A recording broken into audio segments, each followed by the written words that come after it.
Boa tarde. Olá a todas e todos. Pessoal, meu nome é Danila, eu trabalho na divisão de educação corporativa, vinculada à SEDEP. E antes da gente começar, só gostaria de reforçar que a frequência tem que ser registrada preferencialmente de forma eletrônica, tudo dando certo, corroborando com a tecnologia por meio do QR Code que está disponível aqui na entrada, tá? Caso haja algum problema, a gente volta para o jeito vintage, tem uma folhinha ali, só colocar o nome e a gente aprecia também, tá? Pessoal, eu gostaria da atenção de vocês para que a gente possa começar esse momento de reflexão dessa tarde com um trecho de um poema chamado Legado, da indiana Rupi Kaur. Me levanto sob o sacrifício de 1 milhão de mulheres que vieram antes de mim e penso, o que eu faço para tornar essa montanha mais alta, para que as mulheres que vierem depois de mim possam ver além? E de forma paradoxal, para deixarmos um legado, como a indiana que nos propõe, para aquelas que estão além de nós, é preciso olharmos para dentro de nós. Se tem algo que precisamos aprender, é sobre o feminino em sua essência. Não sobre a mulher, vejam, sobre o feminino em sua essência, na sua inteireza. O olhar para dentro, algo tão essencialmente feminino. Sim, a interioridade é um caminho maior do feminino, e com esse olhar vem todas as forças de cuidado. O cuidar de si, o cuidar do outro, cuidar do planeta, da rede de apoio do nosso dia a dia.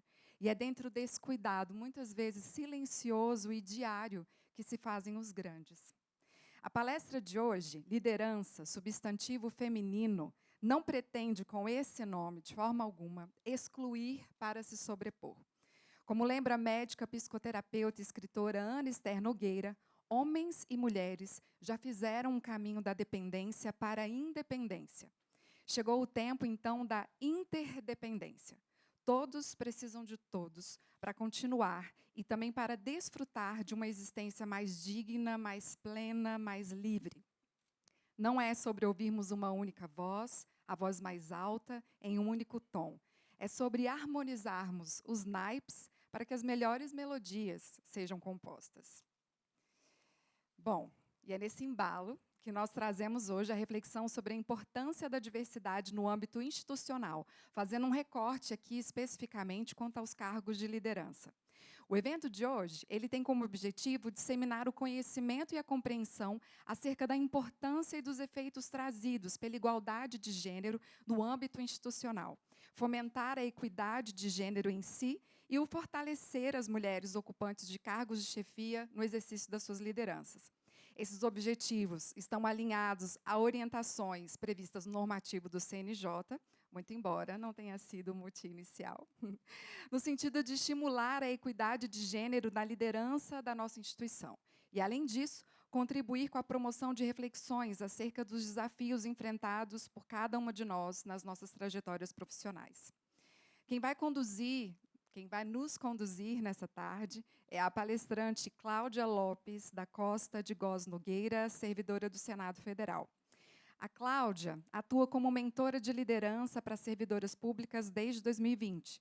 Possui pós-graduação em coach e certificação internacional em aprendizagem experiencial e coaching de equipes, além de atuar como palestrante e facilitadora de palestras, workshops e cursos na temática de liderança e gestão de equipes, em empresas, órgãos públicos, inclusive dentro do próprio Senado Federal.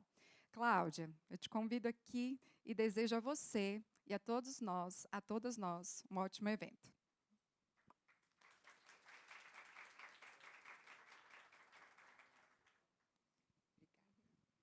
Boa tarde a todos, todas, todes, enfim, como for. Gente, primeiro eu quero dizer que eu amei essa fala, porque o poema é a coisa mais linda, né? Rupi Kaur, Legado. E a gente vai falar um pouco sobre isso hoje. É um prazer enorme estar aqui, obrigada pelo convite. Eu fiz uma pesquisa no Google essa semana, mentoria de liderança para servidoras públicas. Além de ter pouquíssimas respostas, fica tudo numa página só e não fecha a página, só tem eu. Tem os 3 primeiros links que são patrocinados. de empresas que dão cursos de liderança na iniciativa privada, por aí. E depois tem uns 4 links ou 5, um da ENAP falando de mentorias para altos executivos, que não é para servidoras especificamente, e o restante são as minhas atuações. O que é bom, né? Dá um certo orgulho, mas é triste também. Porque eu queria que isso estivesse muito mais disseminado, muito mais espalhado, muito mais comum, né, no serviço público. Eu fui pioneira, tive essa iniciativa em 2020, no meio da pandemia, porque eu fazia parte do corpo de facilitadores do programa de formação gerencial lá no Senado. E nós fomos atropelados, como vocês também, como todos nós, pela pandemia, pelo lockdown, e o programa ficou suspenso, porque ele estava todo desenhado no formato presencial. Imagino que aqui na área de curso deve ter havido isso também, né? Cursos que não puderam ser realizados. E aí, depois de alguns meses, eu falei, não, gente, não é possível, tem que fazer alguma coisa. E, resumido, né, long story short, eu criei essa mentoria para funcionar online. E ela funcionou por 3 meses, 20, 21, 22. Esse ano, ela vai funcionar online aqui no TST, para quem ainda não se inscreveu, já já a gente vai falar sobre ela, e vai funcionar pela primeira vez presencial lá no Senado. A gente vai iniciar uma turma lá também, paralela a essa turma aqui de vocês. E é muito sobre isso, sobre legado, sobre o feminino, sobre a importância da liderança como um todo, independente de ser masculina ou feminina, e a gente vai falar um pouquinho sobre isso, mas sobre a importância especificamente da liderança feminina, né? E é por isso que estamos aqui em maioria, mas eu estou muito feliz de ver um representante aqui, né, entre nós, um representante do sexo masculino. Eu ouvi na inscrição, ouvi dizer que tinham 2, mas um não veio. Que pena, né? Então, agradeço pelo convite, é uma honra estar aqui com vocês para falar sobre esse tema.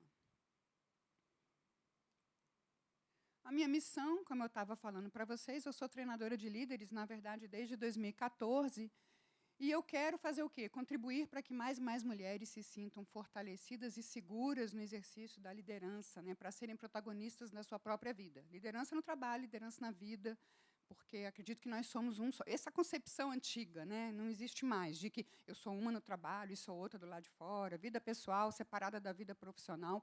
Isso é um conceito que se difundiu e foi praticado, e foi vivenciado no século passado muito, mas já tem uma década, pelo menos, que a gente já começou a reverter isso, porque não é mais verdade. A vida da gente é uma só. Então, a minha vida pessoal está aqui também, junto comigo, a de vocês também. E a gente precisa começar a entender isso de uma maneira mais concreta, né? Então, hoje eu estou aqui, no TST, esse prédio lindo. Quero falar para vocês que eu morro de inveja. Morro de inveja, porque esse prédio é novo, é espaçoso, é bonito, é confortável. A gente vem até... Eu vim com alegria, né? Ai, eu caminho num corredor desta largura, porque eu vou contar para vocês. Eu estou numa sala de Paviflex, estilo repartição pública da década de 80, que tem uma rachadura que vai daqui até lá, no chão. E aí, agora, porque tem uma pessoa que anda de muleta, a gente conseguiu pedir uma prioridade para arrumarem o piso, para a gente não ter aquela coisa. Porque senão a pessoa pode tropeçar e cair.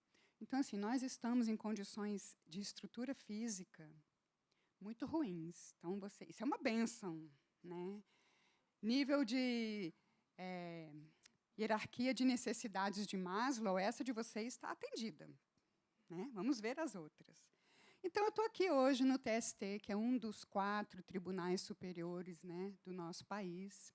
E, se a gente pensa em poder judiciário, a gente pensa na missão, né? O que o judiciário faz? O judiciário, resumindo, muito resumidamente, leigamente, ele zela pelos direitos, né, do cidadão, das entidades, da sociedade, e gere conflitos, né, equaciona conflitos para a gente poder fluir como sociedade.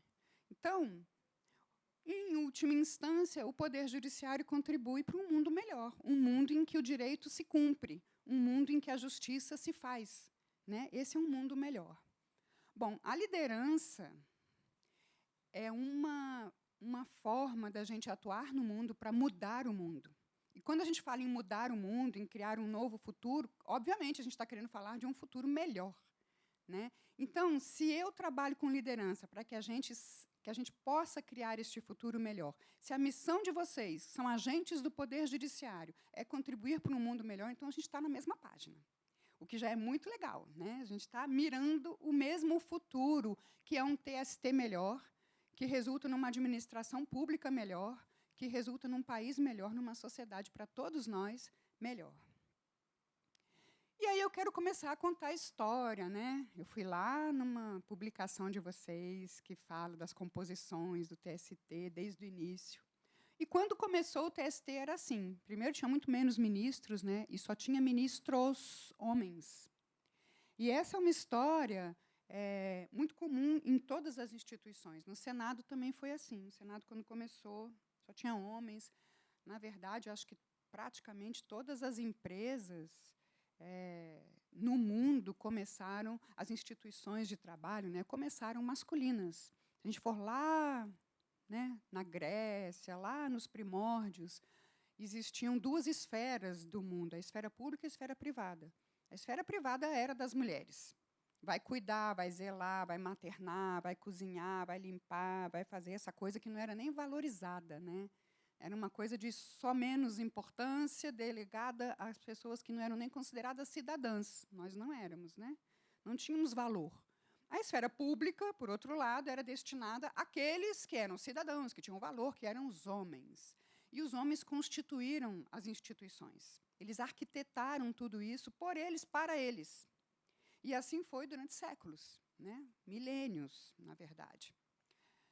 E, claro, tinha mulheres aqui e ali, nas funções do cuidado, a gente sabe disso, mas como massivamente no mercado de trabalho, a gente teve conjunturas que levaram a gente a ter que entrar.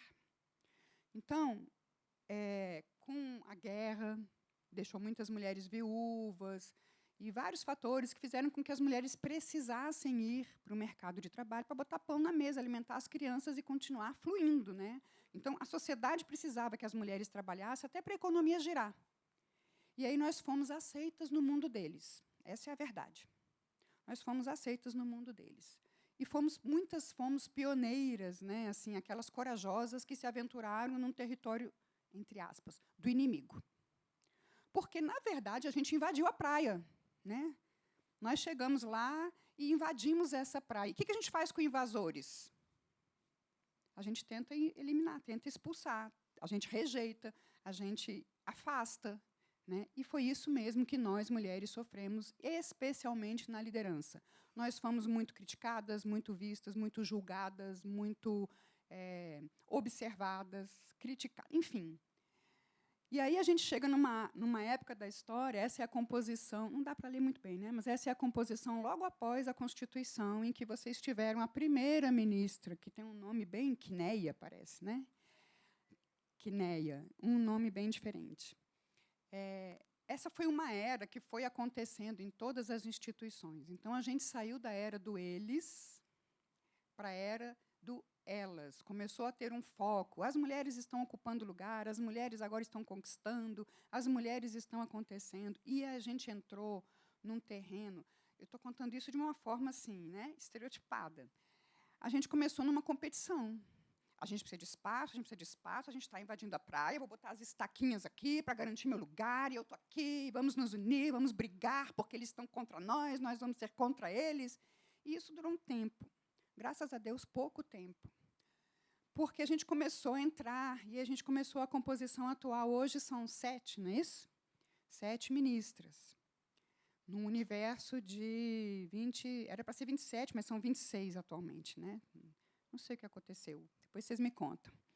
E isso está também se repetindo em todas as instituições. Então, hoje, elas, né, nós, estamos já bem mais espalhadas, muito melhor recebidas, muito melhor vistas, com espaço, e, inclusive, com coisas como isso que está acontecendo aqui hoje, todo o programa, né? Então, a gente começou a época da construção de uma nova era. Do início desse século para cá, nós estamos construindo, nós estamos escrevendo essa nova era. E isso tem a ver com legado. Então, em termos de... deu erro aqui. Em termos de ministros, o TST tem 27%, eu acho, né, de mulheres. Não sei por que não saiu. Será que o do Senado também não saiu? Gente, isso estava funcionando no meu computador. O Senado não é diferente em termos de senadores. Tem 20% de mulheres, né, no parlamento. Se a gente for olhar essa pesquisa da CNI, as mulheres estão na casa dos 30% na ocupação de cargos de liderança dentro do segmento de indústria. Se a gente for olhar de uma maneira geral, CEOs, alto escalão, né? Porque existe a liderança inteira e existe o alto escalão. No alto escalão, a gente está em torno de 16%, 17%, às vezes 20%, às vezes 30%, dependendo do recorte, mas nunca mais do que 30%. Praticamente, isso não existe. Só que no TST, que vocês, em termos de gestoras, são 41%. Olha que coisa linda. É um ponto fora da curva ainda. Nas estatais, só 5% da alta cúpula é de mulheres. E nas 200 maiores empresas da Forbes, só 1,5% são presididas por mulheres. Aqui a gente está falando de presidência, né? Ou seja, apesar da gente estar ocupando, né, já muito mais o espaço, a gente ainda tem um longo caminho a ser percorrido. O que aconteceu no nosso país? Proporção de homens e mulheres nos cargos DAS 5 e 6 no Executivo, que são os dois maiores, né? Isso aqui, o primeiro, é em 1990. Tem o coisinha aqui? Tem. Apareceu, mas desapareceu. Lá. Aqui. O primeiro, homens são aqui o azul, que está bem negro, e aqui as mulheres, em 1999, no início do século, né? Quantas mulheres nesses DAS, que são alto escalão, havia em cada ministério. Depois, em 2006, isso já começou a aumentar um pouquinho, aqui embaixo. Depois, no ano 2012, a gente já estava ali quase a metade, DAS 5 e 6 só. Tá? 2017, que é a última leitura aí do Atlas do Estado brasileiro, a gente já estava, né, aumentando bem mais. Em alguns ministérios, tipicamente, educação, saúde, aquela coisa, assistência social, a gente está lá marcando presença. Em outros, a gente está chegando. Só que a gente poderia, a partir disso, ter uma interpretação de que as mulheres chegaram lá. Né? As mulheres venceram. Quem já ouviu isso em algum momento? As mulheres venceram. Eu já ouvi. As mulheres agora estão aí, vocês conquistaram, vocês estão com tudo. E isso é uma parte da verdade. A gente conseguiu. Né? Olha só, estamos aqui no TST, 41% são gestoras. Mas tem circunstâncias para isso. No Senado, por exemplo, gente, que pena que não veio. No Senado, nós temos um efetivo que se compõe de servidoras efetivas, né? O quadro funcional efetivo do Senado. 70% são homens, 30% são mulheres. E a mesma distribuição acontece entre os gestores. 70% são homens, 30% são mulheres. Por este olhar, né, por este ângulo, a gente pode dizer que tem equidade em relação ao grupo total, né? Mas, se a gente pensar na ocupação dos cargos quantitativamente, a gente não tem ainda. No caso do TST, são esses 41% que eu recebi esse número aí. Não sei por que não saiu, infelizmente.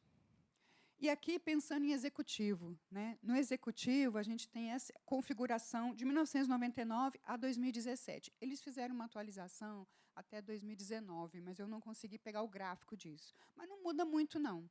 A gente percebe que tem uma lateralidade. O gráfico se mexe muito pouco. Os 3 primeiros níveis, DAS 1, 2 e 3, praticamente estão idênticos até hoje. Nos últimos anos, não se atuou. Aqui é 2004.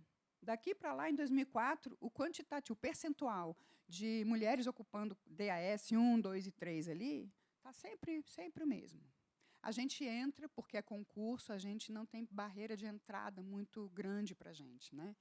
E a gente chega, nos primeiros níveis, a gente chega, entre aspas, fácil. A gente consegue ocupar. O que acontece depois? Aqui, eu vou aumentar, porque eu fiz um recorte para vocês. Nos níveis, os 3 últimos, são as 3 últimas linhas ali, nível DS 4, 5 e 6, a gente tem um percentual que é, o DAS 4 tem 35% de mulheres, o DAS 5, 24%, e o DAS 6 tem 17%. Quanto mais alto o nível, menos mulheres. É como se a gente fosse sumindo do mapa. Existem várias razões para isso. Isso é um problema complexo, não é um problema fácil de se resolver, porque a gente depende de uma quantidade enorme de fatores, né? A gente sabe, tem a questão da maternagem, das creches, da amamentação, a questão do machismo estrutural, a questão do marido, a questão do salário, a questão das possibilidades do cuidado, da sobrecarga. Tem vários fatores, né? Que a mulher faz com que ela não entre, não ocupe esse espaço. E só que a gente tem interesse em que as mulheres ocupem esse espaço, porque o DAS 4, 5 e 6 são os DAS que decidem a vida do país, ou seja, a nossa vida. São as mesas de decisão onde o futuro acontece, onde o futuro é moldado. E a gente precisa entender isso, né? Quem aqui é gestora? Todas vocês são gestoras? Levanta a mão aí para eu ver. Muita gente, a maioria, maravilha. A gente precisa olhar para isso com um olhar de busca de solução. A gente precisa encontrar soluções que criem esse futuro melhor para todos nós. E por que a gente quer buscar isso? Por que a gente precisa disso? Porque os estudos já comprovaram que as instituições, públicas ou privadas, que são geridas por mulheres, que têm mulheres na sua diretoria, elas têm melhor desempenho, elas têm um índice mais alto de colaboração. Se é instituição privada, elas têm maior lucratividade, né? E, no nosso caso, a gente não está olhando para lucro financeiro, mas a gente está olhando para lucro social, né? E a gente precisa entender isso. E isso acontece com mais frequência, com mais regularidade, com mais facilidade nos espaços onde as mulheres estão participando da gestão. Já tem muito estudo que comprova isso. Então, se a gente quer construir esse futuro melhor, a gente precisa entender que a participação das mulheres, na verdade, a participação de todos os segmentos, daí a gente está falando tanto em diversidade atualmente, né, porque a participação das camadas todas das pessoas que existem, né, sejam mulheres, sejam camadas raciais, camadas geracionais, enfim. A gente precisa colocar todo mundo sentado à mesa para encontrar as soluções. A gente está num mundo de soluções, de problemas complexos que requerem soluções que não são lineares mais. E a gente precisa entender isso. Nós, mulheres, temos, por formação, mais capacidade de multiprocessamento, né, de multi-entendimento de problemas. Os homens têm um pensamento mais direto, nós temos um pensamento mais multifatorial. E isso contribui demais. Não é que a gente vai excluir a capacidade deles. Essa direção é muito boa, mas a gente precisa incluir o nosso pensamento, o nosso olhar. Para que a gente não tenha isso, trouxe um exemplo da minha instituição. Uma mesa de decisões em que as decisões são feitas e são tomadas a partir da perspectiva de um único segmento, que é o masculino quase que... Não, já tem uma diferença racial aí já presente, mas é um masculino quase majoritariamente branco, né? E esse é um olhar que sai enviesado. Queiramos ou não, por mais bem-intencionados, por mais éticos que eles possam ser, o olhar deles tem um viés que é natural da formação, da vida, da existência deles. E se a gente quer mudar as decisões e criar um futuro novo e melhor, a gente precisa incluir novos olhares aí nesta mesa. E é por isso que a gente vai começar a trabalhar cada vez mais em formar lideranças femininas. Porque não basta a gente chegar lá. A gente chega lá e, às vezes, a gente encontra muita dificuldade, muita barreira. A principal delas que eu vejo são duas. Uma é a falta mesmo de preparo. E isso aconteceu muito com homens também. Assim, assume a função com a cara e com a coragem, com uma formação técnica que veio da faculdade, e aí chega lá na hora de ocupar a função e percebe que a formação técnica ela é boa, mas ela não é nem a metade do que ele vai precisar para desempenhar bem a liderança. acontece com a mesma coisa com a gente. A gente assume e percebe, caramba, estou sentindo que eu não tenho competências aqui. Eu não sei negociar, eu não sei pedir, eu não sei cobrar, eu não sei estabelecer limites, eu não sei dizer sim, eu não sei dizer não. Uma série de coisas não tem nada a ver com a sua competência de formação acadêmica. Tem a ver com liderança. E se a gente não assume capacitada para isso, a gente sofre mais. Né? Tem gente que flui um pouquinho mais facilmente, outras apanham muito. Homens apanharam muito nisso também. E se a gente quer mulheres ocupando o espaço da mesa, a gente precisa capacitá-las para isso. E, claro, o segundo fator que dificulta e que traz muita barreira é uma cultura, que a gente vai falar sobre isso já já. Bom, a necessidade de incluirmos mulheres, especialmente nas mesas de decisão, ela está tão claramente percebida que já está lá, é o 5º objetivo do desenvolvimento sustentável para a Agenda 2030 lá, igualdade de gênero. Abraça muito mais do que apenas a igualdade na liderança, mas abraça a igualdade na liderança também. Então, não é uma coisa que nós inventamos, que o Brasil quer, que o TST quer, porque é bonito. Não é porque, que legal, vamos fazer bonitinho. Não é isso. Não é pelos belos olhos das mulheres, não. É porque, de fato, há uma diferença quando as mulheres estão à frente, quando as mulheres estão conduzindo. E isso está sendo buscado no mundo.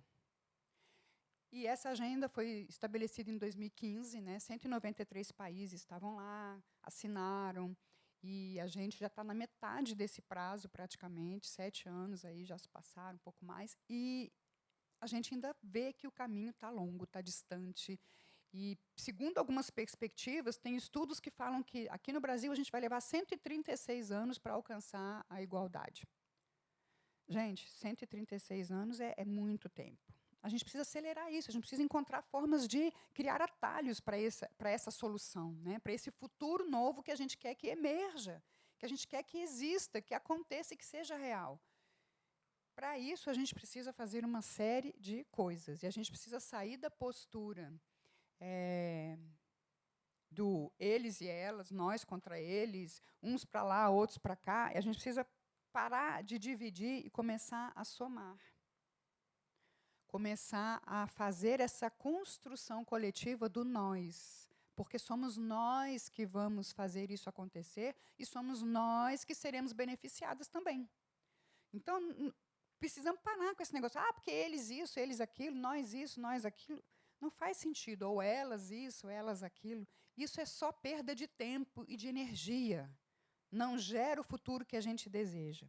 E nós temos a grande oportunidade. Eu sempre cito a Mafalda. Quem conhece a Mafalda, aquela tirinha do Quino? Quem ama a Mafalda? Eu adoro a Mafalda. Ela tem uma tirinha que é um quadrinho só, genial, que ela diz assim: justo a mim coube ser eu. Justo a nós, coube sermos nós. Hoje, aqui, em 2023, somos nós que estamos criando o futuro, porque houve um tempo que surgiu um modelo gerencial, um modelo de mundo, um modelo de sociedade. Esse modelo teve o seu auge e ele está em decadência. E, em algum ponto da história, o verde ali, começou a surgir um novo modelo. Começou a surgir espaço para mulheres, espaço para diversidade, espaço para liberdade de orientação sexual, espaço para reconhecimento dos débitos históricos, né? Houve tecnologia que mudou muita coisa, enfim, uma série de fatores que fizeram com que um novo modelo começasse a surgir. E, para nossa sorte, porque justo a nós coube sermos nós estamos aqui neste meio do caminho. O mundo antigo ainda existe, eu sei disso. Ele está presente, ele está permeando aqui a nossa vida. E o mundo novo também está já permeando a nossa vida. A gente sabe disso, ele está aqui presente. E nós temos a grande, maravilhosa e importantíssima missão de escrever as páginas da história, para quem vier depois. Por isso que eu amei o poema do legado, porque é isso. Nós somos as ancestrais das líderes do amanhã. É essa a realidade da nossa vida. Se vocês não sabiam disso, agora vocês sabem. Vocês todas aqui, e você também, nós somos todos aqui ancestrais das líderes e dos líderes do futuro. E eles serão conforme nós escrevermos esta página da história. Depois de um determinado tempo, o modelo vai existir sozinho, sem a coexistência do modelo anterior, porque o modelo anterior vai realmente sucumbir. E vai haver um momento de reinado deste novo modelo. Só vai ser possível viver conforme este novo modelo, até que, em algum ponto da história, como sabemos, vai acontecer de um outro novo modelo surgir, mas isso é lá no futuro. A gente agora tem essa missão de escrever essa história. Como é que a gente quer que as líderes sejam? Como é que a gente quer que as mesas de decisão sejam? E que decisões a gente quer tomar? Que mundo a gente quer criar? Como a gente vai fazer parte disso? Como o TST vai fazer parte disso? São reflexões que a gente precisa pensar. Porque quem cria o futuro são as lideranças. As lideranças têm um poder, assim, mega poder de transformar o mundo. Para melhor ou para pior. Grandes líderes transformaram o mundo. A gente vai dar os ícones aqui como exemplo. Gandhi foi uma grande liderança que transformou o mundo pacificamente para um mundo melhor, mais inclusivo. E Hitler foi uma grande liderança que transformou o mundo também. E não preciso nem falar o que ele fez. A liderança transforma o mundo. O seu pequeno mundo ou o grande mundo. Nós temos isso na nossa mão. É uma grandíssima oportunidade. Compete a nós aqui criar este legado. Então, esse é o nós que a gente vai fazer juntas e juntos agora. Várias instituições já perceberam isso. O convite que eu recebi aqui, foi até por conta do próprio TST ter percebido isso, né? Eu li os considerandos da criação da política nacional, da fomento à liderança feminina, né? A presença feminina no judiciário. E os considerandos todos, é isso mesmo, a gente tem um mundo que requer igualdade, a gente tem o objetivo do desenvolvimento sustentável, a gente tem todo um contexto agora que requer que a gente se mova na direção deste nós que precisa de lideranças femininas. Então, o convite que eu recebi foi porque a administração maior aqui do TST entendeu, nós vamos precisar capacitar as lideranças femininas, a gente quer que isso aconteça, vamos atrás, onde que tem isso? Aí tem na Cláudia. Hoje só tem eu, infelizmente. Eu vou me aposentar ano que vem, eu estou construindo uma sucessora lá no Senado, e eu espero, quem sabe daqui surge gente também animada, que queira continuar um trabalho de ajudar a fomentar essa coisa da liderança feminina. Né? Aqui é a história da Skol. A Skol era uma empresa, quem tem um pouquinho mais de idade vai lembrar das propagandas da Skol, usavam a mulher, especialmente as loiras, numa coisa assim apelativa, serviçal. A mulher ou era que servia cerveja, ou era que se mostrava numa roupinha mínima, uma coisa que, de repente, em 2017, eles sacaram que essa mensagem não era mais a que eles queriam. Cara, essa mensagem não condiz mais com o mundo atual. A gente está precisando mudar isso e mudando já. E aí eles contrataram ilustradoras, mudaram toda a propaganda e criaram uma nova frase, um novo slogan, que eu amei, e eu acho que serve para todos nós.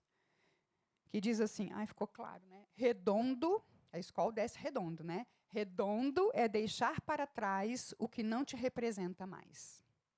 Gente, não é lindo isso? Eu vou repetir. Redondo, o que é redondo? É deixar para trás aquilo que não te representa mais. Dá um passo para frente, pronto, esquece, não precisa mais ficar olhando, lamentando, reclamando, dizendo, acabou, passou. Né? E aí eles estão numa campanha totalmente nova, já tem 5 anos, aí, entendendo que a mulher tem outro lugar, tem outro espaço, tem outro valor. Mesma coisa aconteceu com o Canadá, em 2015, né? Tem 8 anos já. O primeiro-ministro nomeou um ministério totalmente igual em termos de gênero. O que é totalmente igual? Eles tinham 30 vagas, ficou 15 homens, 15 mulheres. Além disso, ele colocou equidade religiosa, as várias representações, você vê que tem um cara de turbante ali, que é uma representação religiosa deles. Equidade étnica, ele quis colocar os povos originários do Canadá, eles têm os indígenas lá deles, né? e várias representações aí, e equidade geracional também. Então, tem os cabecinha branca ali, que nem eu. E ele teve esse olhar, ele entendeu a importância da mesa de decisão dele. Eu só vou encontrar. Por quê, gente? Nós estamos num mundo que os homens, né, começou com eles arquitetaram tudo e fizeram tudo acontecer. O microfone parou? Fizeram tudo acontecer apenas da cabeça deles. E isso funcionou durante muito tempo. Só que o mundo chegou num ponto em que as soluções que vinham das cabeças dos homens não eram suficientes. Em grande medida, elas ficavam aquém do que a gente precisava, porque não contemplavam uma série de aspectos, uma série de coisas, uma série de necessidades, porque não passava na cabeça deles. Assim, de uma maneira muito simplista e muito resumida, foi isso que aconteceu. Então, a gente passou a precisar ver as coisas com os ângulos dos diferentes. Por isso que a diversidade está sendo tão pregada atualmente, porque a solução de problemas complexos passa por várias cabeças. Ela é complexa também. E a gente precisa desses olhares todos. E aí, quando perguntaram para o primeiro-ministro do Canadá lá, quando ele montou esse ministério, né? Mas por que você fez isso? A resposta dele foi simples e curta. Porque estamos em 2015. Pronto. Só isso já basta. Né? É isso, gente. Redondo é deixar para trás o que não te representa mais. Antes eram muitos homens, agora eu não quero mais isso. Vamos fazer diferente. Pronto, daqui para frente o meu interesse é outro. E é isso que a gente precisa começar a entender. Ele está no poder ainda. É o 3º mandato dele. Então, está funcionando. Né? Está indo bem, muito bem, obrigada. E a gente tem vários exemplos de políticas, de acordos, de posturas adotadas nesse sentido de vamos trazer a equidade, principalmente a equidade de gênero. Então, a Unilever fez isso, ao ponto de terem uma fase de transição deles em que um gestor de um departamento inteiro falou assim, no meu departamento só serão promovidas mulheres. Ponto. E isso gerou uma série de coisas, porque os homens, mas eu quero ver isso também. Não vai ter, eu preciso botar mulheres aqui na mesa. Né? Infelizmente, assim como mulheres durante muito tempo foram relegadas, agora você vai ter que esperar um pouquinho aí. Espera um pouquinho aí, que a gente equilibra, depois que reequilibrar, aí a gente volta, abre espaço de novo. E as mulheres também ficaram incomodadas com isso. Do tipo assim, mas eu vou ser promovida pelo meu mérito ou porque é cota? Não, vai ser pela cota mesmo, porque a gente precisa botar você. Né? Tem que ter. Depois, quando tudo estiver equilibrado, a gente reorganiza os critérios. Mas a gente precisa dar um passo para fazer uma coisa acontecer. Então, foi isso que esse primeiro-ministro do Canadá fez, foi isso que a Unilever fez, é isso que a... Não sei se é um banco, não sei se é aquele Stanley Morgan, agora me fugiu a notícia, mas alguma entidade relacionada à Bolsa de Valores só está aceitando abertura, IPOs, de empresas para abrirem ação, né, de empresas que têm, no mínimo, X lá de mulheres no seu board. Porque eles entenderam que essas empresas dão lucratividade, têm melhor desempenho. Então, são essas que a gente quer botar aqui na Bolsa. Então, tem várias fontes, várias coisas estão acontecendo. Para nossa sorte, justo a nós, coube sermos nós, estamos aqui. Não é que seja um mar de rosas. Né? Esse é o futuro que a gente começou a desenhar. Um corpo ministerial aqui no Brasil, já com várias mulheres. A gente sabe, o nosso atual governo tem esse olhar, colocou muitas mulheres, e aí a gente pode ter uma conversa, que eu não vou ter agora, sobre a questão do mérito, se é cota ou se é mérito e tal, mas é um passo. Então, a participação de mulheres em cargos de alta liderança na administração pública federal, hoje, né, aumentou de 29% em dezembro para 34% em abril. Esse é o último dado que eu tenho, não sei como está hoje. De 29% para 34% são 5%, né, um andar. É pouco, mas é um passo, é uma caminhada, é uma trajetória que a gente está percorrendo. Só que, mesmo assim, a gente tem várias barreiras. Essa é uma delas. No Brasil, 3 em cada 10 pessoas admitem que se sentem desconfortáveis em ter uma mulher como chefe.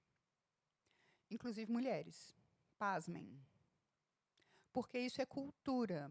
Existe um imaginário coletivo que entende, você fala assim, você vai se referir, vai lá e fala com o chefe da sessão, a gente fala o chefe. Ah, mas é porque a língua é genérica, o masculino ele definia ambos os sexos e tal. Mas na cabeça da gente vem a figura de um homem também. A gente usa ainda, a gente tem essa coisa de que parece que assim, para comandar, para liderar, o que vem na cabeça é um homem. Então, essa estatística aí de 24 foi a média, porque entre homens mesmo, isso era 31%, e entre mulheres, 24%. Na média, ficamos no 27% ali. O que é estarrecedor, gente. A gente está em 2023 e a gente ainda tem pessoas que estão com este modelo mental, né? Que estão achando que é desconfortável ter uma mulher como chefe. Mas é uma realidade que a gente precisa compreender, entender e lidar com ela. Né? Isso chama-se modelo mental. E aí faz com que coisas aconteçam, vieses inconscientes. Por exemplo, que legal que você conseguiu se estabelecer nessa sua profissão, mesmo sendo mulher. Em maio eu dei uma palestra na Polícia Federal. A Polícia Federal é uma instituição bem mais masculina. 80% do efetivo, 81, 82, são mulheres. São homens. São homens. 82, eu acho. Então, vocês imaginem, né, as pioneiras que entraram lá neste universo totalmente masculino, tipicamente masculino. No arquétipo, a gente pensa em policial, é um homem. A gente ainda não tem isso tão absorvido assim, né? E a gente escuta essas frases, né? Nossa, que legal, você conseguiu ser bem-sucedida nisso, mesmo sendo mulher. Né? Essa é uma frase que está no nosso meio ainda. Como se sendo mulher fosse um déficit, né? Fosse algo que nos atrapalhasse. Outra frase que a gente escuta: você tem um futuro pela frente, por que você quer ter um filho justo agora que você está na liderança? Como se estar na liderança e ter filhos fossem incompatíveis de antemão. A gente tem esse modelo mental. Quem já ouviu essa frase? Perguntinha mais capciosa. Quem já falou essa frase? Ou já pensou essa frase? Porque ela está, gente, na nossa cabeça, ela está no nosso meio. A gente tem que entender o viés, ele acontece e ele é inconsciente. Aí a gente pensa assim, eu vou ter um filho agora, mas eu estou na beira de ser promovida. Aí vai me atrapalhar, porque eu não tenho apoio institucional que me ajude com o meu filho. Aí eu tenho que fazer aquela escolha de Sofia, né? Assim, eu vou crescer na carreira ou eu vou ter um filho, que é o que está acontecendo na realidade de muitas mulheres. Mas, para nossa sorte, porque justo a nós coube sermos nós, a própria sociedade, no mundo como um todo, já está percebendo que precisa dar apoio para as mulheres. Por quê? Porque nenhuma mulher é burra mais. Se algum dia, se é que fomos algum dia, porque a gente não tinha acesso à informação, hoje temos. E hoje a gente sabe perfeitamente que se isso vai me prejudicar, então a decisão é clara e simples. Eu não vou ter filho. Porque eu quero crescer, eu preciso me sustentar, não tenho garantia de que o marido vai estar sempre do meu lado, não posso depender dele, tenho que ter meu salário, tenho que ter minha vida, então eu preciso trabalhar, e se ter o filho vai me atrapalhar, eu não vou ter filho. Está cheio de mulher fazendo esse raciocínio básico e tendo essa decisão final.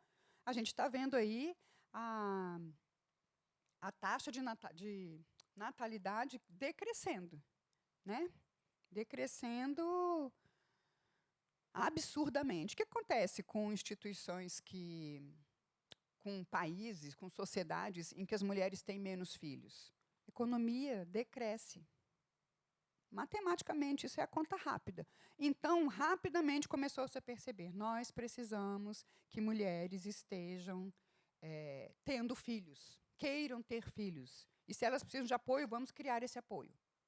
Aí a gente vê um caminho que está começando a acontecer e vai ainda crescer muito mais. Né?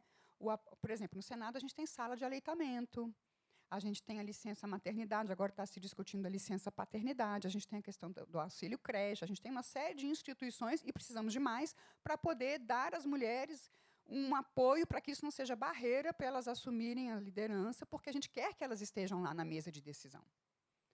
Diga. Que maravilha! Isso é consequência dessa lógica. Quando você olha para o problema, você percebe, eu preciso botar um berçário dentro para que a mulher possa trabalhar com apoio para ela poder assumir a liderança e estar sentada à mesa. Outra frase.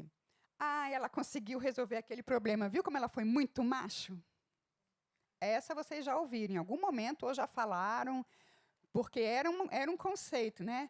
Às vezes a gente fala assim, eu vou ser muito macho agora. Eu, que sou mais antiga, já falei isso. Já fui chefe de gabinete, já fui diretora, já falei isso. E depois eu me dei conta, gente, por que eu estou falando isso? A gente não quer mais ser muito macho, a gente quer ser muito fêmea mesmo. Não no sentido de rixa, mas no sentido de aproveitar aquilo que temos de melhor de nascença, que é a essência feminina. Né? E que não é exclusiva das mulheres. Aí entra aquela história, os princípios, as essências masculina e feminina estão em todo o ser humano. Né? Nós temos um pouco mais da essência feminina dentro desse equilíbrio. E cabe a nós usar isso, que é o nosso grande trunfo, da melhor forma, assim como cabe aos homens usar a essência masculina, que é o forte que eles têm, com a pitada da essência feminina, que também está dentro deles. Outras frases. Você vai deixar outra pessoa cuidar dos seus filhos para você assumir a função? Olha o peso, né, que é isso, a culpa que fica. Se você assumir a liderança, se você for lá para participar das decisões, você vai ter que deixar seus filhos com outra pessoa. Só, presta atenção, você não vai cumprir a sua grande função. Entra um choque enorme, né, de papéis. Isso é uma outra coisa que a gente precisa equacionar, porque isso é barreira para a gente assumir liderança. Outra barreira. Ela é uma líder de sucesso. Mas com um marido daqueles, até eu seria um sucesso. Como se o sucesso da gente fosse depender, né, do marido. Mas é um modelo que tem, que quem dá, né, é o marido que dá o apoio que sustenta. É claro que o apoio, e eu não vou discutir isso aqui, é claro que o apoio do marido é super importante, mas não é em função dele que a gente gera resultado, né? Muito bem. O que a gente precisa fazer para tudo isso? Uma série de estratégias. Dentro das instituições, né? Formação continuada, comprometimento da liderança, especialmente da alta liderança, políticas internas e desenvolvimento de indicadores e monitoramento, né? Acompanhar as estatísticas, ver o que está acontecendo. O TST já tem tudo isso. O Senado também já tem tudo isso. A gente tem plano de equidade de gênero e raça. A gente tem uma série de coisas. Ou seja, a gente está seguindo, né? A gente está construindo esse futuro que a gente deseja. E esse futuro requer que a gente mude os óculos para ver as coisas de uma forma diferente. A gente tem que sair do nosso jeito de pensar, abrir a cabeça e enxergar as coisas com outras lentes, para poder enxergar diferente. Então, eu trago aqui para vocês uma proposta que é a liderança corajosa e gentil, que é o projeto que eu criei, né, o plano de liderança, para desafiar os padrões. Esses padrões todos que estão aí, que atrapalham, que dificultam e que fazem com que a gente se depare com muito mais desafios. Saiu. Então, a gente precisa usar coragem, que é entender daquela ação que vem do coração, e gentileza. Em primeiro lugar, gentileza com a gente mesma. A gente tem uma série de cobranças, autocobranças. O crítico interno, né, essa voz interna que mora dentro de nós, nos atrapalha muito. Síndrome da impostora. Quem aqui já ouviu falar na síndrome da impostora? Isso é uma grande conversa para a gente ter um dia. Tem muita gente que ainda não ouviu falar. E aí tem o programa de liderança corajosa e gentil. Eu trouxe esse nome mesmo porque eu acredito que esses são dois atributos que caracterizam a nova liderança que a gente deseja. E ela não é só de mulheres, ela é de homens e mulheres. Os traços da essência feminina que começaram a ser percebidos na atuação das mulheres, na liderança, começaram a ser vistos como tão importantes e tão necessários para o contexto atual do mundo, de complexidade, né, que começaram a ser tidos como traços desejados para a liderança em geral, seja ela exercida por homens ou por mulheres. E aí eu trouxe como exemplo para vocês verem os resultados do programa da última turma, executada lá no Senado. A gente sempre faz uma avaliação inicial, e esse é o compilado geral, numa autoavaliação. Como eu me percebo em termos de habilidades de liderança? A média estava ali no 6. Umas menos, umas mais. Né? No final, olha como elas ficaram. Né? Não é uma transformação da água para o vinho, instantânea e mágica, porque isso não existe. Mas é um avançar, é um aprender, é um construir, é um fortalecer a liderança que cada mulher exerce. E A gente precisa, que eu estou falando aqui o tempo inteiro, né? Estou batendo nessa tecla. A gente precisa de todos e todas na liderança. A gente precisa que essa mesa de decisão seja composta por todos os olhares, para que a gente consiga moldar o futuro que desejamos. E não apenas seguir um futuro que foi moldado por uma parte da população, né? Ou uma parte do corpo funcional. A gente precisa que todos sejam abraçados ali. E quando isso acontecer, a gente vai ter um espaço em que aqueles vieses todos não estarão mais presentes, né? E esse é o mundo que a gente deseja. Esse é o legado que a gente quer criar. Esse legado da liderança feminina que atua junto, né, e que cria tudo que nos é caracterizadamente próprio, né? Colaboração, trabalho em equipe, empatia, comunicação descentralizada, voz, espaço de construção, abertura, flexibilidade. Tudo isso são características que a essência feminina traz muito facilmente até. É isso que eu tinha para trazer para vocês. A parte mais importante é: a gente precisa se reconhecer parte do problema, a gente precisa se reconhecer dentro do contexto para a gente poder ser parte da solução, para a gente poder construir esse futuro que a gente deseja.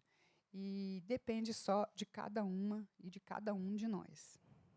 Quem quiser se inscrever para a mentoria, ela vai iniciar no dia 29. As pré-inscrições estão abertas ainda. Não sei, alguém vai falar mais sobre isso, né? Então é isso. Muito obrigada. Cláudia. Se vocês tiverem perguntas, quiserem falar, Isso. eu estou aqui à disposição. A gente tem uns minutinhos ainda para algumas perguntas. Aí eu vou pedir para vocês fazerem no microfone, porque está sendo gravada a palestra. Tá ok? Perguntas ou comentários, desabafos, angústias. Insights que tiveram, Todo tipo. vendo.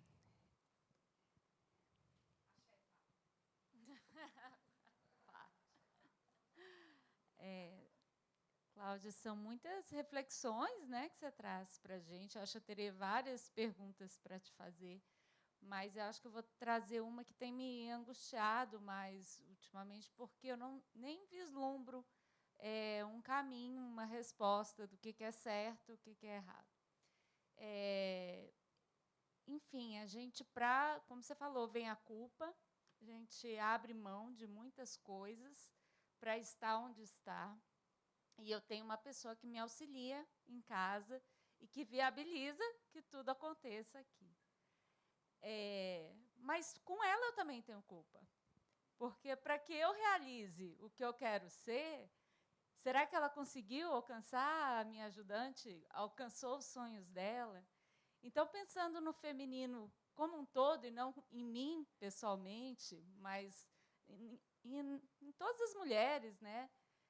Qual é o caminho ideal? Será que eu não deveria ter uma pessoa que me auxilie em casa? Eu daria conta de tudo?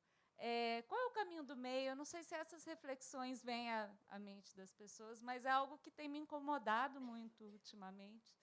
E eu queria sua percepção sobre isso. Não é uma resposta linear. Isso está certo, isso está errado, é para cá ou é para lá. Essa é a primeira coisa. Depende do contexto seu e do contexto dessa pessoa. Nós vemos no Brasil um lugar em que ainda esse trabalho é uma possibilidade de crescimento até para elas, né? Talvez sem isso elas não conseguissem fazer outra coisa, não sei. Agora, a gente tem que fazer isso com condições as melhores para essa pessoa, né? Então, eu também, a minha vida inteira e até hoje, tive uma pessoa que me auxiliasse. Houve uma época, quando eu estava com os 2 meninos muito pequenos, que ela ganhava 4 salários, porque ela dormia na minha casa e eu pagava 4 salários. Aí o povo dizia, você é louca? Eu disse, não, louca seria se eu não pagasse. Porque, para mim, aquilo era fundamental, fazia parte da estrutura para eu poder... Eu me lembro que o salário, na época, era 500 e pouquinho, eu pagava 2.000. Então, assim, e as pessoas que me criticavam, porque, gente, eu não estou explorando essa pessoa, eu estou buscando o auxílio dela, e o auxílio dela é extremamente valioso, sem o qual eu mesma não faço o que eu preciso fazer, não consigo ir trabalhar se não tiver. Então, assim, eu não tenho também uma resposta. Agora, se você está dando condições de trabalho, se você está cumprindo com toda a sua parte, sem explorar, eu acredito que é um jogo de ganha-ganha. Entendeu? A gente tem que olhar para isso. Como é que eu construo aqui um jogo de ganha-ganha? Essa pessoa tem que ganhar também, não só financeiramente. Ganhar reconhecimento, ganhar respeito, ganhar assistência, ganhar... Tudo que a gente ganha aqui, a gente não ganha nas nossas instituições. Na proporção, a gente precisa oferecer isso também. Condições de trabalho justas, dignas, tudo isso. Acho que por aí a gente encaixa melhor, né? Mas realmente é uma questão com a qual a gente se depara.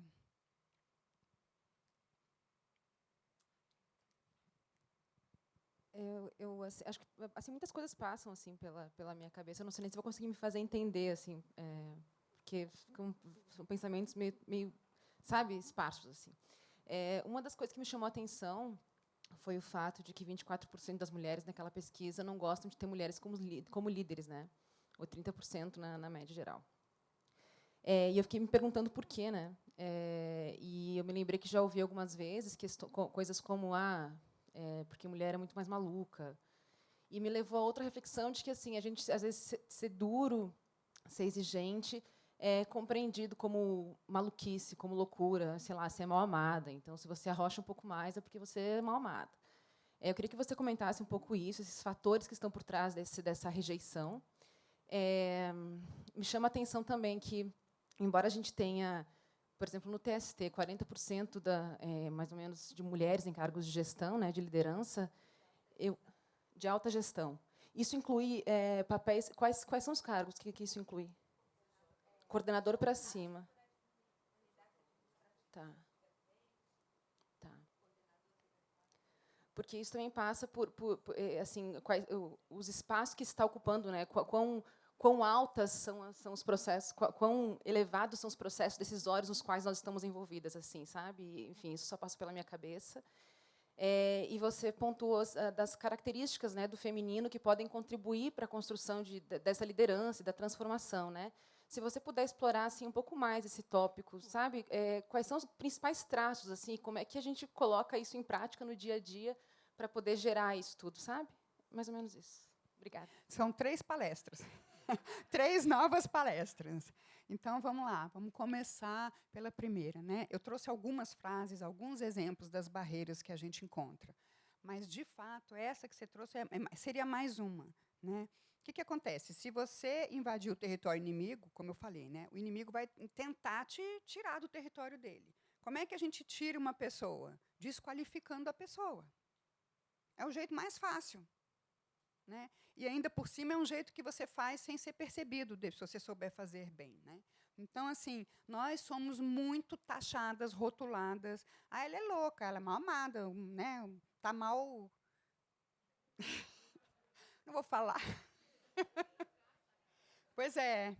Ou então o marido não está vindo, não está aparecendo e tal. E várias coisas para nos desestabilizar emocionalmente, quando, de alguma forma, é feito para que a gente ouça, para que a gente fique sabendo, e a gente se desestabilize emocionalmente. Essa é uma tática, está lá no Maquiavel.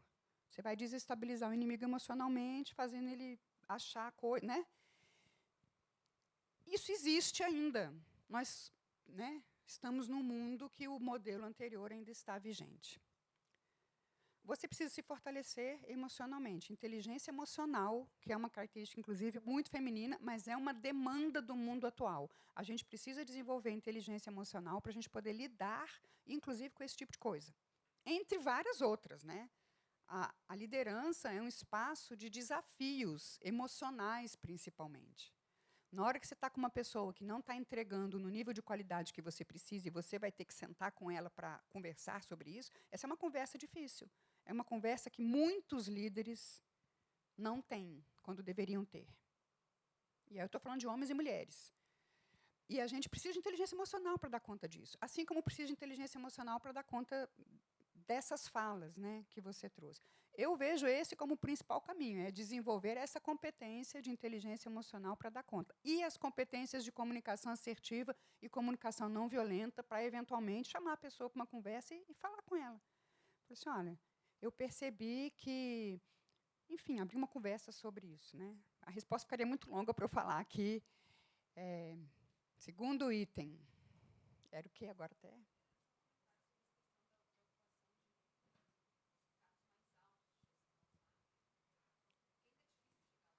É difícil chegar lá, por vários fatores. Por exemplo, a gente tem uma tendência, psicologicamente, de querer atrair o semelhante. Porque eu me sinto mais à vontade com aquele que é semelhante a mim. Então, se os homens estão ainda em maioria na liderança, a tendência deles é buscar outros homens, porque são o semelhante dele. E isso é psicológico e é atávico. A gente precisa estar com consciência ativa para criar um outro caminho. Eles, inclusive. Por isso que a gente precisa do nós. Eles precisam entender que existe esse viés de já procurar logo o homem, logo aquele que ele já conhece, porque joga futebol com ele, logo aquele que está mais perto do que botar uma mulher. A gente ainda tem uma distância aí. Agora, a gente precisa começar também, e aí é um desafio que eu coloco, a gente precisa começar também a se candidatar, entendendo o nosso papel, entendendo o legado. Né? Então, começar a cavar os espaços para a gente. E isso é possível de ser feito. Para a gente se fazer presente nessas mesas. Porque, de fato, as decisões estão sendo tomadas. E, se a gente não estiver lá, elas serão tomadas sem nos considerar. Simples assim, porque a gente não estava lá. Por mais que os homens sejam bem-intencionados, queiram o nosso bem, estejam tentando considerar todos os pontos de vista e tal, eles não conseguem. Não é possível. Então, a gente precisa estar lá, sentada à mesa também. Então, tem uma parte que é deles e tem uma parte que é nossa. Né? E a terceira? As características do feminino. Eu vou resumir também, para não dar uma outra palestra sobre isso. As características do feminino têm uma coisa assim. O modelo masculino era um modelo, tem aquela frase em inglês que traduz bem assim, "The winner takes it all", que é o modelo do merecimento bruto. Então, assim, eu venci, eu ganhei, é tudo meu, estou indo embora. O que aconteceu com vocês? Estou nem aí. Né? The winner takes it all. Essa é uma postura que teve seu lugar, mas no mundo atual a gente percebe que ela não cabe mais. Por isso que o modelo masculino de liderança, ele não se adequa aos requisitos do mundo atual. Comando e controle é uma forma de liderar que, para uma pessoa que tem acesso ao celular que está no bolso, que conversa com quem quiser no mundo, que faz uma porção de coisas tecnológicas, se vai ficar no comando e controle aquele tradicional, não funciona. Então, a gente precisa de um novo modelo. A forma de liderança tradicional masculina, ela não se encaixa, ela não atende, ela não é suficiente mais para o desafio que nós temos pela frente. Aí a gente precisa das características femininas por conta disso. Uma delas, principal, é as mulheres sabem incentivar, buscar colaboração. Colaboração, cooperação, dependendo. São muito menos centralizadoras. Cláudia, mas eu tenho uma chefe que é bem centralizadora. Sim, a gente tem, as figuras existem. Mas o foco que a gente tem que ter é como é que a gente estimula essa característica nas mulheres e nos homens para que esse jeito de liderar cresça cada vez mais e domine, no sentido de se espalhe. Né? A colaboração, outra coisa, a empatia, esse conceito de que o que está diante de mim é um ser humano, não é um recurso humano, com o qual eu conto um número a mais ou a menos, eu boto aqui, boto ali. Não, é um ser humano. Como eu uso a criatividade desse ser humano. Como eu dou escuta e voz para esse ser humano. São olhares que nós, mulheres, temos muito mais. Por isso que nossas características estão sendo tão procuradas. Isso dá uma palestra enorme. Eu queria... Tinha uma pessoa ali que levantou a mão. Eu vou passar para ela. Eu só queria me corrigir aqui, rapidinho, porque eu acho até legal passar para vocês as informações que nós tivemos sobre a liderança feminina aqui no tribunal. Então, nós somos, primeiro, 53% de servidoras, pouquinho a mais, né? Somos 330 gestores e 41%, como a Cláudia falou, de gestoras.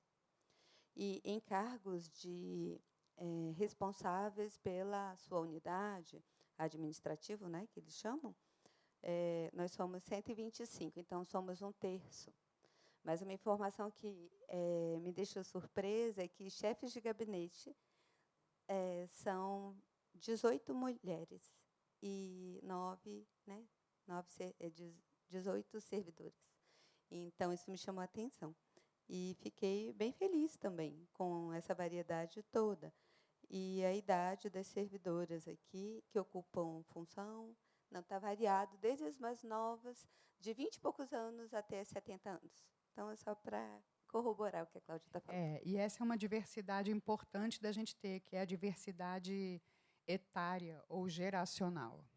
Né? E isso é um viés inconsciente que está muito forte. A gente precisa começar a abrir a consciência para ele, porque o etarismo não pode nos atrapalhar. E a gente precisa dessas pessoas. O olhar do novo e o olhar do velho, vamos falar assim, eles são importantes. E a gente precisa encontrar, abraçar esses dois olhares. Né? E a gente tem uma tendência, porque é um modelo que vinha antes, a gente muito rapidamente adquiriu longevidade. Mas o modelo mental não foi rapidamente acompanhando isso.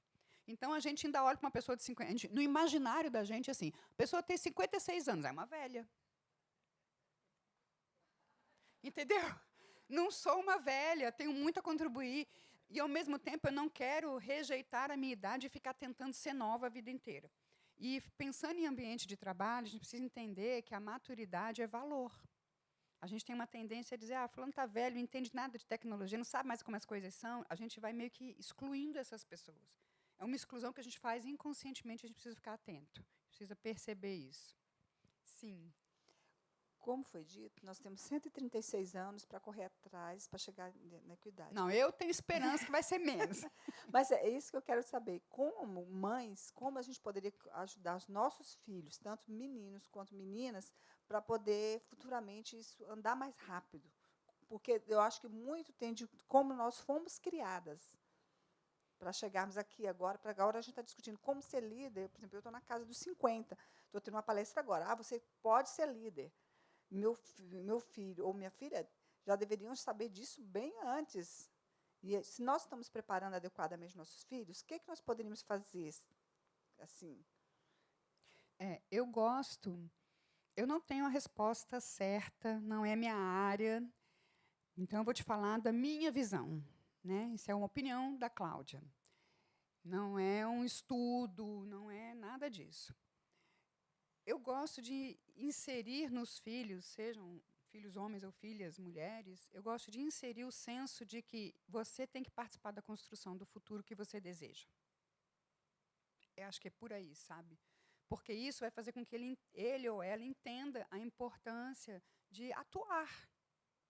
Não é só desejar. A gente tem uma postura muito assim de ficar desejando. Eu quero um país melhor, eu quero um marido melhor, eu quero uma sociedade melhor. A gente deseja, mas você atua para isso? Né? Você escolhe isso no sentido de contribuir para que isso se torne realidade? Quando a gente está educando o filho, a gente tem que botar essa sementinha lá. Olha, você precisa construir o futuro que você deseja. Ele depende de você também. Não é só de você. Nós estamos dentro de uma sociedade que tem toda uma série de instituições, de camadas, de normas e tudo, mas é da gente também. Por exemplo, eu estou aqui atuando, eu podia estar sentada no Senado, na pandemia, no lockdown. Gente, estou em lockdown, né? Não dá para treinar, então nós vamos ficar aqui, tomando suco. Mas eu resolvi que, não, cara, eu tenho que atuar, eu tenho que fazer alguma coisa. No meu pequeno mundinho, eu estou contribuindo, cada turma tem 10, 15 mentoradas, e eu estou, dentro do serviço público, colocando mulheres que já estão pensando em tudo isso, e isso é uma semente que se espalha, como você falou. Agora você está pensando, né, meus filhos. Aí você chega em casa, conversa com eles. E eles vão já espalhar. E assim a gente vai criando essa construção desse futuro. Eu penso assim. Quem mais? Mais alguma fala, alguma pergunta? Então é isso, gente. Muito, muito obrigada. Adorei estar aqui com vocês. E as inscrições estão abertas. Acho que é isso que ela vai falar aí agora. Ok? Valeu. Cláudia, muito obrigada por trazer tantas reflexões, alguns desconfortos, né? É bom saber um caminho que você já está traçando e a gente quer estar junto. Pessoal, só informações práticas, tá? O certificado vai ser lançado por nós, da CEDEP, da DIEDUC, o adicional de qualificação também é lançado automaticamente para vocês, né, Marcela? A gente queria falar um pouquinho sobre a mentoria, que a Cláudia mencionou aqui. As inscrições ainda estão abertas, mas por pouco tempo, né, Flávia? Né? Então, tá bom. Então, tá joia. As inscrições para a mentoria, que na verdade é um processo, então, de alguns encontros realizados em grupo, com essas 12 mulheres gestoras, que serão previamente selecionadas pela Cláudia por meio de um formulário que vocês vão preencher, caso tenham interesse. Essa análise é feita e é criteriosa mesmo, porque eu acho que faz parte da qualidade do seu programa, né, Cláudia? Então, na medida que vocês mostram interesse em participar da mentoria, a gente responde com um e-mail mostrando para vocês como que funciona todo o programa de mentoria com a Cláudia. Pode falar. Nesse primeiro momento, sim. Tá bom? É isso, o formulário de inscrição, esse que a gente está mencionando aqui da mentoria, ainda está na intranet, caso vocês tenham interesse, mas vocês também podem ligar para a gente lá no 3696 e pegar um pouco mais de informação, tá bom? Muito obrigada pela presença, pelo tempo de vocês. Tenham todos uma boa tarde. Você também, Fernanda.